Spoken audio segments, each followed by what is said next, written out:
Leitura do livro O Homem de Bem, de Adilson José da Costa Rego. É baseado na obra de Allan Kardec. Capítulo 1. Introdução à doutrina espírita. A ocorrência de fenômenos que fogem à explicação dos conhecimentos humanos é registrada desde a antiguidade. Aparições, curas milagrosas, movimentos espontâneos de objetos, revelações confirmadas, profecias, entre outros, têm ocorrido ao longo da evolução humana. Registrados nas tradições escritas e orais de vários povos, estão sendo estudados hoje também pela parapsicologia. Foram fenômenos dessa natureza, principalmente ruídos e o deslocamento de objetos, que despertaram a atenção de um professor francês, Denisard Hippolyte Léon Rivail, para ocorrências que estavam encantando a sociedade parisiense da época, meados do século XIX. Nobres e burgueses reuniam-se para a diversão, com mesas que se moviam e ruídos que se tornavam audíveis, sem a participação aparente de seus causadores. Mantendo-se acima do clima de frivolidade que marcava as reuniões de manifestação fenomênica, Rivail procurou-lhes as causas. Sem ideia preconcebida acerca da existência de espíritos, ele identificou nos movimentos e ruídos uma intencionalidade e inteligência, dado que os movimentos respondiam às questões a eles formuladas. Daí concluiu: se todo efeito tem uma causa, todo efeito inteligente tem uma causa inteligente. Como a matéria não é inteligente, essa inteligência não pode estar no objeto. Allan Kardec. Não sendo originária do objeto, inicialmente julgou-se que a força fosse fruto da influência das pessoas presentes. Intensas pesquisas revelaram um número expressivo de casos nos quais a manifestação era absolutamente independente da influência dos participantes. Independente do objeto e dos presentes, mas real e inteligente, essa força interrogada respondeu pertencer aos espíritos, seres incorpóreos que já tinham ocupado o corpo físico e que poderiam voltar a fazê-lo. A partir daí, as reuniões passaram a ter um caráter sério, onde Rivail colhia informações acerca da natureza desses seres, da sua vida no mundo espiritual e sua influência no mundo físico.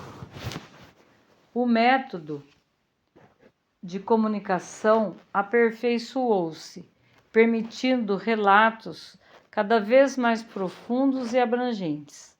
Rivail, que adotou o pseudônimo de Allan Kardec, passou a colecionar, classificar e estudar as comunicações obtidas em reuniões nas quais participou e em outras realizadas em outros lugares, inclusive fora da França. Sua análise baseou-se em dois princípios. O primeiro foi o uso do bom senso, submetendo todas as comunicações ao exame severo da razão e da lógica. O segundo princípio é o da concordância do ensino. Erasto, em O Livro dos Médiuns, orienta que a melhor garantia de que um princípio é a expressão da verdade está no fato de ser ensinado por diferentes espíritos através de médiuns estranhos uns aos outros, em diferentes lugares e, além disso, confirmado pela razão e sancionado pela adesão do maior número de pessoas. O Livro dos Médiuns, capítulo 31.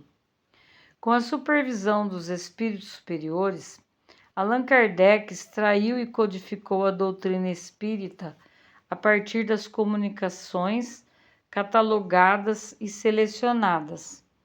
Assim surgiram o Livro dos Espíritos, o Livro dos Médiuns, o Evangelho segundo o Espiritismo, a Gênese e o Céu e o Inferno. O Livro dos Espíritos resume os postulados básicos do Espiritismo, desenvolvidos nas outras óbricas da codificação. É considerado como a fonte da filosofia espírita, com seus 4 livros, onde são estudadas as causas primárias, o mundo espírita, as leis morais e as esperanças e consolações, ao longo de 1018 perguntas. Premissa básica do Espiritismo é a existência de Deus, o Criador, que é eterno, imutável, único, todo-poderoso e soberanamente justo e bom. A existência da alma e a sua sobrevivência à morte do corpo físico é outra premissa, comum às outras doutrinas espiritualistas. Mas o que torna o Espiritismo único entre as doutrinas ocidentais é o postulado da pré-existência do Espiritismo e da reencarnação. O espírito não é gerado na concepção. Existe de tempos imemoriais, criados por Deus e tem a sua lei escrita na consciência. Vem enfrentando ciclos onde se reveste temporariamente de um corpo físico como meio de evolução. De acordo com o seu livre-arbítrio, o indivíduo poderá, nesses ciclos reencarnatórios, agir de acordo com as leis universais, avançando na senda evolutiva, ou estacionar envolvido pelas paixões primitivas, criando débitos para resgate futuro. Enquanto aguarda nova oportunidade de reencarnação, o espírito encontra-se na erraticidade, podendo localizar-se em alguma comunidade espiritual ou permanecer ligado aos ambientes familiares, dependendo de seu estado emocional e do seu progresso espiritual.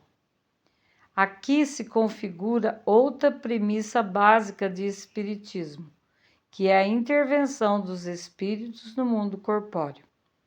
Para manifestar-se no mundo físico pelo corpo material, o espírito possui um invólucro intermediário, o perispírito, composto de matéria sutil, invisível no estado normal.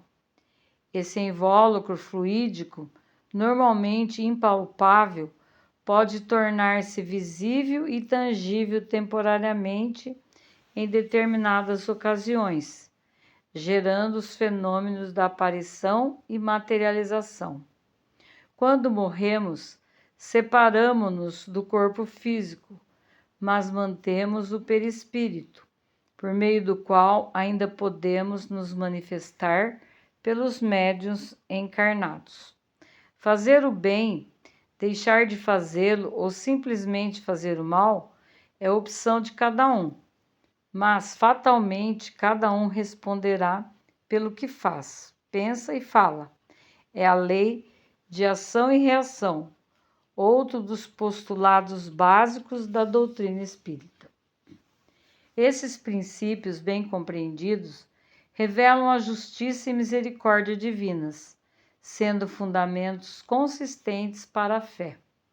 O Criador nos trata de forma igual, desde a nossa criação e durante todo o nosso progresso rumo à perfeição.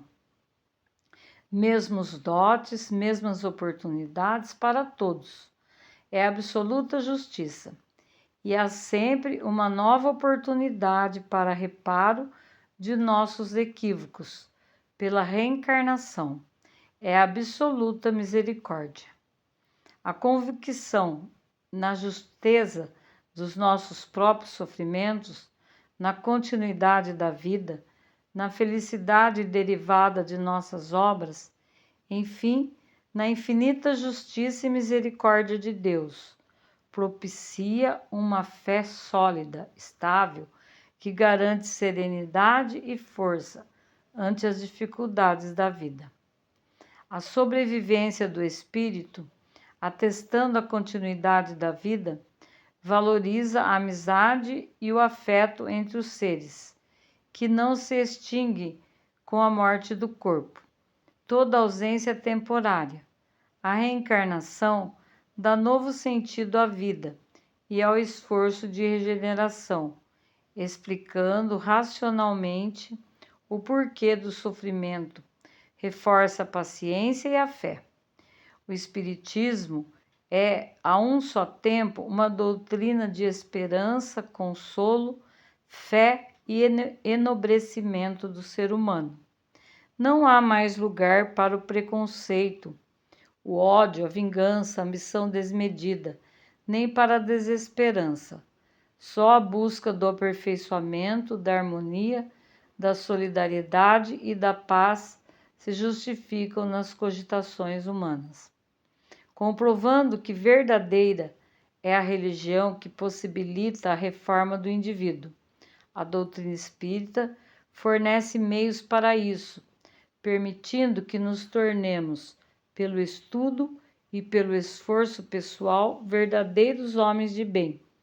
E não bastasse o corpo teórico apresentado em O Livro dos Espíritos, o capítulo 17 de O Evangelho segundo o Espiritismo traz um verdadeiro manual de conduta na passagem O Homem de Bem, tema deste livro, que é desenvolvida nos próximos capítulos.